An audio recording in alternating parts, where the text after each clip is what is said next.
কি তিশা, কেমন আছো? ভালো। রাস্তা ছাড়েন। তুমি আমাকে দেখলে এমন কেন করো? বেশি ভালো মানুষ যে তাই। তোমাকে সেদিন যে প্রস্তাবটা দিলাম তুমি তো কিছু বললে না। দেখুন, সিঁড়ি থেকে সরে দাঁড়ান, আমার কাজে যেতে হবে। গার্মেন্টসে চাকরি করে কয় টাকা পাবা? এর থেকে আমাকে বিয়ে করে নাও। মাস শেষে যে ইনকাম হয় আমার তা দিয়ে ভালোভাবেই চলে। সারা মাস পায়ের উপর পা তুলে খেতে পারবে। ছি, লজ্জা করে না আপনার? নিজের মেয়ের সমান একটা মেয়েকে নিয়ে এসব কথা বলতে। তিশা ঘৃণার দৃষ্টিতে সিঁড়ির মধ্যে একদলা থুতু ফেলল। মকবুল হায়দার সেদিকে দৃষ্টি না দিয়ে বলল, এর জন্য বলে কারো ভালো করতে নেই। শুনো, আমার কথাটা শুনো। আপনার কোনো কথা শোনার ইচ্ছা আমার নেই। আপনি কি সরবেন নাকি আমি চেঁচাবো? চেঁচাও, দেখি কে আসে। মকবুল হায়দার এগিয়ে এসে তিশার কাঁধে হাত দিল। বাজি স্পর্শ পেতে তিশার গা রাগে থরথর করে কাঁপতে লাগলো। লোকটার নোংরা দৃষ্টি, ওই স্পর্শে তিশার মন চাচ্ছে লোকটার গালে ঠাটিয়ে একটা থাপ্পড় মারতে, কিন্তু তা করলে হিতে বিপরীত হবে। হাত সরান বলছি, অসভ্য লোক। হ্যাঁ, হবু বউর কাছে অসভ্য হতে সমস্যা নেই। আপনি কিন্তু অতিরিক্ত করছেন। তিশার কণ্ঠ এবার অনেক জোরে শোনালো। দরজা খুলে রনি জিজ্ঞেস করলো, কি হয়েছে আপু? মকবুল হায়দার আচমকা রনির গলার স্বর পেয়ে নিজেকে গুটিয়ে ফেললেন। দ্রুত তিশার কাঁধ থেকে হাত সরিয়ে ফেলে বলল, রনি তুমি এখানে? আপু, কোনো সমস্যা? না, তুই ভেতরে যা। রনি তীক্ষ্ণ চোখে ওদের দিকে তাকিয়ে রইল। তিশা পাশ কাটিয়ে চলে গেল। মকবুল হায়দার দ্রুত পায়ে নিজের বাসায় চলে গেল। রাত 8টা। কত রাত হলো, এখনও দেশে এলো না কেন? এ রনি, তোর আপুকে একটা কল দিত। আপুকে কল দিয়েছি কিন্তু ধরছে না। কে বলেছিল মেয়েটাকে পার্ট টাইম কাজ করতে? আমার চিন্তা হয় মেয়েটার জন্য। মামারা মেয়ে আমার, সংসার কাজ একা হাতে সামলায়। তুমি চিন্তা করো না বাবা, আমার এইচএসসি পরীক্ষা শেষ হলে আমি একটা কাজে ঢুকবো, তখন আপুকে কাজ করতে দিব না। কালাম শেখ রনির মাথায় পরম মমতায় হাত বুলালো। তখনই কলিং বেল বেজে উঠল। রনি দ্রুত দরজা খুলে দিল। এত দেরি কেন আপু? পার্ট টাইম করতে হয় ভাই। তিশা ভেতরে ঢুকলো। কালাম শেখ জিজ্ঞেস করলো, পার্ট টাইম না করলে হয় না? সামনে রনির ফর্ম ফিল আপ, যেখানে কতগুলো টাকা লাগবে। 3 মাসের বাড়ি ভাড়া বাকি আছে, ঘরের বাজার, তোমার ঔষধ, সব খরচ মিলিয়ে তো কম না। মাস শেষে বেতন ঠিক মতো দেয় না। তিশা দীর্ঘশ্বাস ছাড়ল। কালাম শেখ মেয়েকে তাড়া দিয়ে বলল, হাত মুখ ধুয়ে নে, সারাদিন খাটুনি তো কম করিস নি। দে আপু, ব্যাগটা আমার কাছে দে। ভাইয়ের হাতে ব্যাগ দিয়ে তিশা রুমে চলে গেল। হাত মুখ ধুয়ে রান্না করতে লেগে গেল। সারাদিন কাজ করার পর দেহ চলছে না, তবু রান্না না করলে খাবে কি? রনি এসে বলল, দে আপু, আমি তোকে হাতে হাতে সাহায্য করে দেই। লাগবে না। কথা বলিস না তো, আমি রান্না করতে পারি না, কিন্তু তোকে সাহায্য তো করতে পারি। তিশা ভাইয়ের মাথায় হাত বুলিয়ে বলল, আমার ভাইটা বড় হয়ে গেছে। এখনো বড় হয়নি আপু, তবে বড় হলে তোকে আর কোনো কাজ করতে দিব না। ভালো দেখে একটা ছেলের সাথে বিয়ে দিয়ে দেব। পাকাম হচ্ছে? একদম না আপু, তোকে কেউ খারাপ বললে আমার শুনতে ভালো লাগে না। মন খারাপ করিস না। কে কি বলে সেসব নিয়ে মাথা ঘামানোর দরকার নেই। ও আপু, তোকে তো বলতে ভুলে গেছি, বাড়িওয়ালা এসেছিল ভাড়া চাইতে। তিশা শূন্য দৃষ্টিতে তাকিয়ে মৃদু কেঁপে উঠল। বাড়িওয়ালার কথা আসতেই সকালের কথা মনে এলো, তাই মুখে শুধু উচ্চারণ করলো, ও তুমি রান্না করো, আমি টেবিল গুছিয়ে ফেলি। বাবার কিছু লাগলে নিয়ে যাস। আচ্ছা। রনি চলে গেল। তিশা দ্রুত হাতে কাজ করতে লাগলো। সকালবেলা কলিং বেল বাজতে তিশা রান্নাঘর থেকে চেঁচিয়ে রনিকে বলল, দেখ তো কে এসেছে। দেখতেছি। রনি দরজা খুলল। কেমন আছো রনি? জি ভালো। তোমার বাপে ঘুম থেকে উঠছে? হ্যাঁ। যাও একটু ডেকে দাও। বাবা শুয়ে আছে তার ঘরে, যান। মকবুল হায়দার পান খাওয়া সবকটি দাঁত দেখিয়ে বিচ্ছিরি এক হাসি দিল। রনির চেহারা কুঁচকে ফেলল। মকবুল হায়দার রনির বাবার রুমে যেতে যেতে রনিকে জিজ্ঞেস করলো, তোমার বোন বাসায়? আপনাকে বলবো কেন? আরে খেপো কেন, অনেকদিন তোমার বোনের হাতে চা খায় না, 1 কাপ চা পাঠায় তো। তোমার বোনরে নিজের হাতে আনতে বইল। মকবুল হায়দার ভেতরে চলে গেল। রনি মুখ বাঁকিয়ে ধূপধাপ পায়ে তিশার পাশে এসে দাঁড়ালো। কে এসেছে রনি? কে আবার আসতে পারে এত সকালবেলা? ওই বুইড়া খাটাস? বড়দের এভাবে বলতে হয় না। ওই লোক সম্মান পাওয়ার যোগ্য নয় আপু, বদমাস বেটা, নজর খারাপ। তোকে কি বলল? কেউ বলেনি, আমি দেখেছি। তোর সাথে ওই লোকটা এমন করা, তাই না?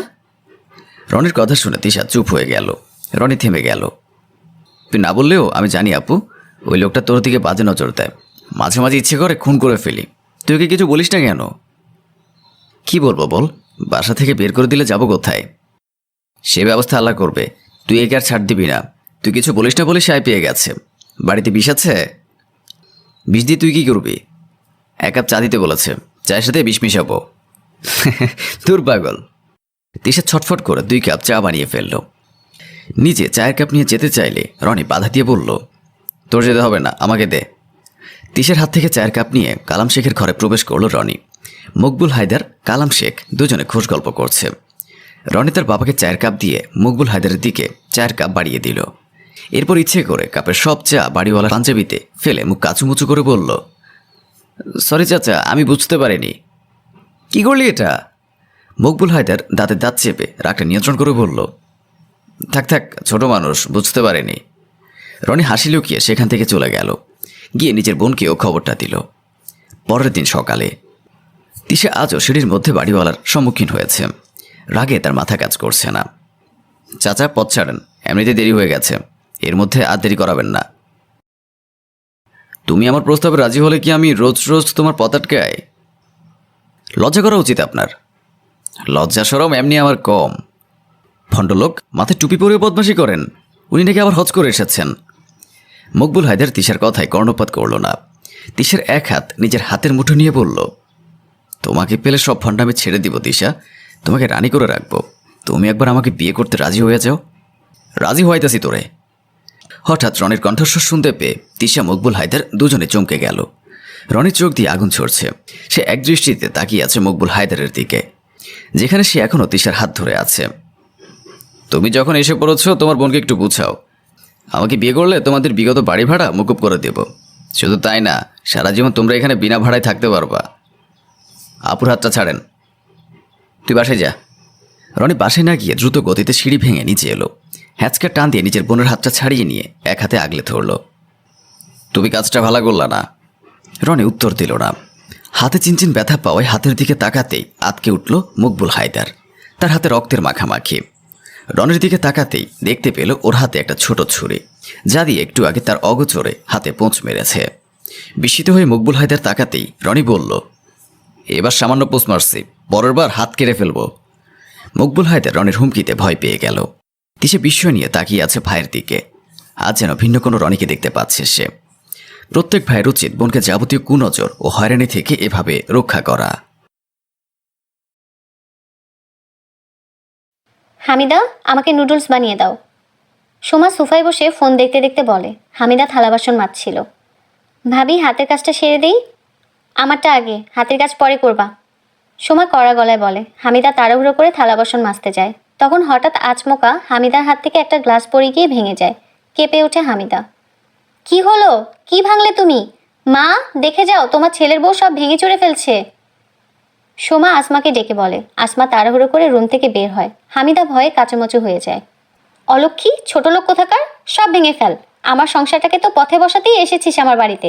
বাবা হচ্ছে ভিখারি মিথ্যাবাদী, আর মেয়ে অলক্ষী। কপাল পড়েছে আমার, তাই তো এই মিথ্যাবাদীদের চোখে ধরেছিল, রাস্তা থেকে তুলে এনেছি। মা, আমি শুধু একটু নুডলস রান্না করতে বলেছিলাম, তাতেই রাগ করে গ্লাস ভেঙে ফেললো। না না ভাবি, এমনটা নয়, আমি তাড়াহুড়ো করতে গিয়ে। কি এমনটা নয়?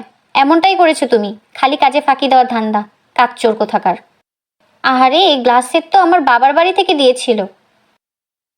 নিজে তো বাবার বাড়ি থেকে একটা পয়সা আনার মুরুদ নেই, সে তো অন্যের বাবার বাড়ির জিনিস ভাঙবেই। ছোট লোক কি না? আবার তেজ দেখো, সামান্য নুডলস রান্না করতে বলে গ্লাস ভাঙে। সাহস দেখে বাঁচি না। তোর বাবার বাড়ি টাকায় কিনেছিলাম এগুলো? ধান্দাবাজ বাবার মেয়ে হয়ে আবার তেজ দেখানো হয়? লজ্জা নাই তো একটু? আমি হলে তো লজ্জায় মুখ দেখাতে পারতাম না, গলায় দড়ি দিতাম। আমার অসুস্থ বাবাকে নিয়ে বলবেন না মা। দেখছেন মা কিভাবে কথা বলে আপনার সাথে? আস্ত বেয়াদব এই মেয়ে। বাবাকে কিছু বলবো না? বিয়েতে 3 লাখ টাকা 2 ভরি গহনা দেওয়ার কথা ছিল, কই সে টাকা তো পেলাম না। টাকার জন্যই বিয়ে করালাম আর টাকাটাই মেরে দিল। আমাদেরই ভুল হয়েছে, টাকা হাতে নিয়ে বিয়ে পড়ালে এই দিন দেখতে হতো না। টাকার টাকা গেল আর অলক্ষকে সারা জীবন ঘাড়ের উপর বসিয়ে খাওয়াতে হবে। সে আবার তেজ দেখাবে, আমার সাথে বেয়াদবি করবে। ইচ্ছে তো করে চুল ধরে বাড়ি থেকে বের করে দেই, কিন্তু মানুষ তো, তাই পারি না, সব সহ্য করি। আসমা রেগে বলে। সোমা মিটমিট করে হাসতে থাকে। হামিদা মাথা নিচু করে কাঁদছে। আজকে তোর খাওয়া বন্ধ। খাওয়ার বেলা তো 1 গামলা ভাত একবারই খেয়ে ফেলিস, আজকে খাবি না। না খেয়ে গ্লাসের টাকা উসুল করবি। বাবার বাড়ি থেকে তো আর আনতে পারবি না, বাবাই তো তোর পথে বসেছে। ছোট লোকের বাচ্চা কোথাকার, যত সব, আমার ঘাড়ি চাপতে হলো এর। আসমা বকতে বকতে চলে যায়, তার পেছন পেছন সোমাও যায়। হামিদা কাঁদতে কাঁদতে ভাঙা গ্লাসের কাঁচ তুলতে থাকে। হামিদার বর আরিফ পুলিশে চাকরি করে, সে অন্য জেলায় থাকে। হামিদার বিয়ে হয়েছে কয়েক মাস হলো। বিয়ের 15 দিন পরে আরিফ চলে গেছে তার কাজে। আরিফ চলে যাওয়ার পর থেকেই হামিদার উপর অত্যাচার শুরু করেছে শাশুড়ি আর যা। বিয়েতে মোটা অঙ্কের টাকা দাবি করেছিলেন আসমা। হামিদার বাবা রাজি হয়েছিল। এই যৌতুকের কথা আরিফ জানে না, কিন্তু পরে হামিদের বাবা অসুস্থ হয়ে যাওয়াতে টাকা শোধ করতে পারেনি। হামিদা নুডলস রান্না করে বড় জায়ের রুমের সামনে যায়। ভাবি আসবো, আপনার নুডলস রান্না করেছি। দরজার বাইরে থেকে নক করে বলে হামিদা। আমার এখন খেতে ইচ্ছে করছে না, সোমা রুম থেকেই বলে। তাহলে এই নুডলস কি করব? ফেলে দাও। ফেলে দিলে যদি মা বকে? বকবে না। হামিদা নুডলসের বাটি নিয়ে আবার কিচেনে চলে যায়। দুটো ডিম দিয়ে রান্না করা নুডলস ফেলে দিতে ইচ্ছে হয় না হামিদার, তাই নিজেই খেতে থাকে। তখন রান্নাঘরে পানি নিতে আসে আসমা। ছোট লোকের বাচ্চা, তোকে আমি খেতে না করেছিলাম আর তুই নুডলস রান্না করে খাচ্ছিস? চমকে ওঠে হামিদা, ভয়ে জমে যায়। বাপের ঘরে থেকে তো এসব চোখেও দেখিসনি, এখন দেখে লোভ সামলাতে পারছিস না? খা খা, সব খেয়ে ফেল, আমাদেরও রক্ত চুষে খেয়ে নে। ছোট লোক ঘরে এনেছি, সে তো এখন আমার সংসার ধ্বংস করবেই। খেয়ে সাবার করে দেবে আমার সব রাক্ষসী। আহাজারি করতে করতে বলে আসমা। তখন শ্বশুরমশাই আর ভাসুর আসে। হামিদা মাথা নিচু করে কাঁদছে। কি হয়েছে মা? রাকিব আর আফজাল রান্নাঘরে এসে বলে, কি হয়নি বল? এই মেয়েটা সকাল থেকে 5টা ডিম খেয়ে নিয়েছে, মাছ মাংস রান্না করে আগে নিজে খেয়ে নেয়। এসব কি বাড়ির বউরা করে? মানছি বাবার ঘরে ভাতটাও ঠিক মতো জুটেনি, তাই বলে এখন আমার সংসারে সব খেয়ে নেবে? আসমা নালিশ দিয়ে বলে। লজ্জায় কান গরম হয়ে ওঠে হামিদার। শ্বশুর আর ভাসুরের সামনে খাওয়ার খোঁটা দিল। বাবার ঘরে থেকে সারাক্ষণ মা খাওয়ার জন্য বকতো, আর এখন এখানে এসে সামান্য একটু নুডলস খাওয়াতে এত কথা, কত মিথ্যে কথা বানিয়ে বলল। খেয়েছে ভালো হয়েছে, আরও খাবে। মাছ মাংস তো আমি কম আনি না, এটা নিয়ে কোনো কথা না। বেশি কথা বলো তুমি আসমা, আমি এটা পছন্দ করি না। আসমা হামিদার দিকে চোখ পাকিয়ে তাকিয়ে চলে যায়। মায়ের কথাই কিছু মনে করো না, আগেরকার দিনের মানুষ তো। আমি জানি মা, যৌতুকের টাকার জন্যই তোমার শাশুড়ি তোমার সাথে এরকম ব্যবহার করে। ভীষণ লোভী মহিলাটা। আল্লাহ যে ওকে কি শাস্তি দেবে আল্লাহ জানে। সোমাকে ডাক্তার বলেছে সে কোনোদিনও মা হতে পারবে না। এই জীবনে তার সন্তানের মুখ দেখা হবে না। আর আসমা চিরকালের জন্য পঙ্গু হয়ে গেছে, সে আর হাঁটাচলা করতে পারবে না। তার বাঁ পাশটা প্যারালাইজ হয়ে গেছে, কথাও বলতে পারে না। দুজনেরই তেজ কমে যায়। কথায় কথায় হামিদাকে অপমান করো তো দূর, কথাই বলে না এরা, সারাক্ষণ চুপচাপ থাকে। হামিদা চা বানিয়ে সোমাকে দিতে যায়। সোমা উদাস হয়ে খাটে বসেছিল। ভাবি আপনার চা। সোমা হামিদার দিকে তাকায়। আমাকে ক্ষমা করে দিও হামিদা, তোমাকে অনেক জ্বালিয়েছি, অনেক কষ্ট দিয়েছি, তার প্রতিদানে আমি চরম শাস্তি পেলাম। এটা আমার প্রাপ্য ছিল, আমাকে মাফ করে দিও। হামিদার হাত ধরে কেঁদে বলে সোমা। হামিদা সোমার মাথায় হাত বুলিয়ে সান্ত্বনা দেয়। কান্না করেন না ভাবি, আমি আপনার উপর রেগে নেই, আল্লাহ চাইলে আবার সবটা ঠিক করে দেবে। তারপর শাশুড়ির জন্য চা আর বিস্কুট নিয়ে যায়। শাশুড়ি পাশে বসে, গরম চায়ে বিস্কুট ডুবিয়ে ফু দিয়ে শাশুড়ির মুখের সামনে ধরে। আসমা 2 চোখ দিয়ে পানি পড়তে থাকে, হাউ হাউ করে কিছু বলতে চায়, কিন্তু গলা দিয়ে কথা বের হয় না। হামিদা মাথায় হাত বুলিয়ে দেয়। আসমা বলতে চাইছিল, আমাকে ক্ষমা করে দিস মা, খুব অন্যায় করেছি তোর সাথে, মিথ্যে অপবাদ দিয়েছি, তাই আল্লাহ আমার কথা বলার শক্তি কেড়ে নিয়েছে, আমাকে পঙ্গু বানিয়েছে। আল্লাহ কাউকে ছাড় দেয় না।